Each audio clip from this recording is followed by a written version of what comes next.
प्यास लगी थी गजब की, मगर पानी में जहर था। पीते तो मर जाते और न पीते तो भी मर जाते। बस यही जिंदगी भर के मसले हल ना हुए, ना नींद पूरी हुई ना ख्वाब मुकम्मल हुए। वक्त ने कहा काश थोड़ा और सब्र होता, सब्र ने कहा काश थोड़ा और वक्त होता। हुनर सड़कों पे तमाशा करता है और किस्मत महलों में राज करती है। सुबह सुबह उठना पड़ता है जिंदगी कमाने के लिए साहिब, आराम कमाने निकलता हूँ आराम छोड़कर। दौलत की भूख ऐसी लगी कमाने निकल गए, दौलत मिली तो हाथ से रिश्ते निकल गए। बच्चों में रहने की फुर्सत ना मिली कभी, फुर्सत मिली तो बच्चे खुद कमाने निकल गए।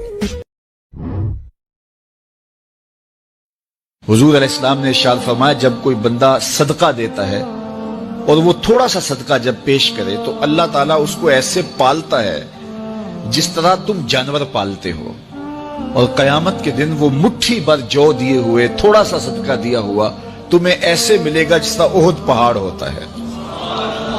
तो वो तो बढ़ता रहेगा पलता रहेगा, लेकिन जिसमें शिरक शामिल हो गया तो वो बड़ा अमल भी हुआ तो वो अमल काबिल कबूल ही नहीं। अगर बाप आपके साथ है तो फिर किसी चीज की जरूरत नहीं होती, क्योंकि आपका बाप एक दरख्त की मानिंद है, फलदार न हो तब भी वो साया देता है। अल्लाह मेरी गलतियों को माफ करे बाप। पढ़ाई चल रही है जिंदगी की,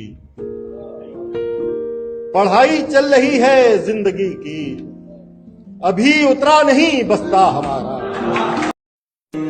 जिस लाइफ स्टाइल के साथ आज मुसलमान जी रहे हैं, ऐसा लगता है प्लानिंग में मरना है ही नहीं, सोचा ही नहीं है। बुढ़ापे का सोच लिया, फ्यूचर का सोच लिया, बिजनेस को 5-10 साल बाद किधर ले जाना है सब सोच लिया, मगर there is no plan for hereafter. यार मरूंगा तो कब्र में क्या होगा, महशर के दिन क्या होगा, नामा अमाल खुलेंगे तो मेरा बनेगा क्या?